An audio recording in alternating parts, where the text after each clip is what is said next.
Today we'll talk about how can you change avatar on your Plato app. We'll go to figure out the solution or know how you can do that on your app. So you just follow this ways, then it's going to work with you. So all you have to do, so you just go here above your photo profile, click on it. Then it's going to take you to this here. It's going to show for you like this here.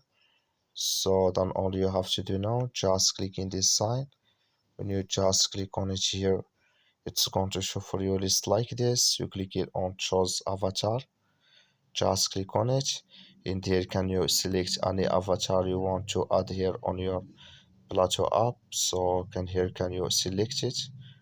So you just select here any. I'm going to select this avatar and you click here on OK. Then it's going to add with you here in this list like you see now.